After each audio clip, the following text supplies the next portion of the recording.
Grabe ano ito Papa Joms at Carla nagtampisaw sa ulan, ang saya nilang dalawa at sweet na maiinggit ka na lang nito, yan malalaman natin yan mamaya.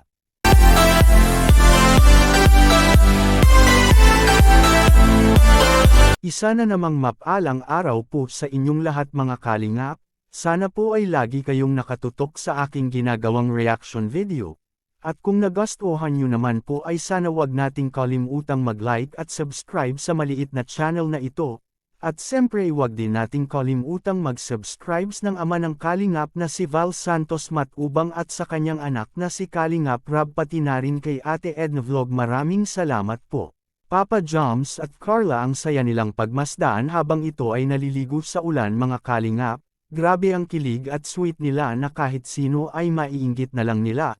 Pero bago natin ito ipagpatuloy pag-usapan muna natin mga kalingap ang nalalapit at paparating na regalo para kay Carla mga kalingap.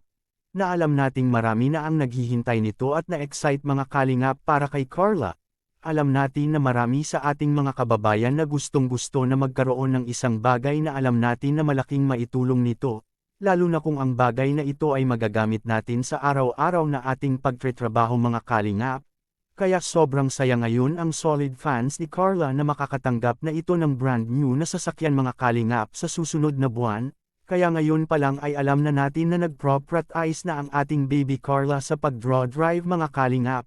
At tamang-tama naman iyon mas mapadali ngayon ni Carla sa pagmamaniho dahil nandyan si Papa Joms at tuturo nito kung paano ang tamang pagmamaneho ng isang sasakyan sa isang public na daan mga kalingap.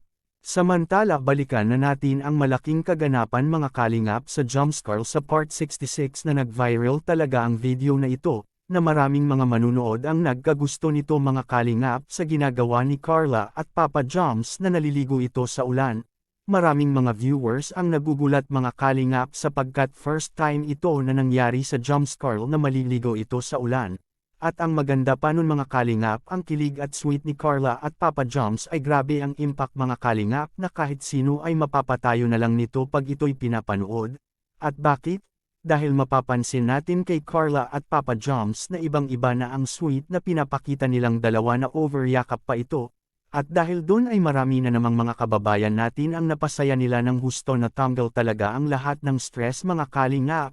Kaya maraming mga OFW ang bumabati ngayon kay Carla at Papa Joms sapagkat gustong-gusto talaga nila ang part na ito, kaya hiling nila na sana ay laging ganito kasaya at kilig ang gusto nilang masaksihan ng Joms Carl na wala ng away pa na mangyayari nito, at mananatili itong magbigayan at magpatawaran kung may mga nagagawa man na mali ay dapat magpatawad sila sa isa't isa. Kayo mga kalingap anong mai-comment nyo kay Carla at Papa Joms na nagpayanig na naman ito sa buong mundo sa kilig at sweet, please comment and God bless us all.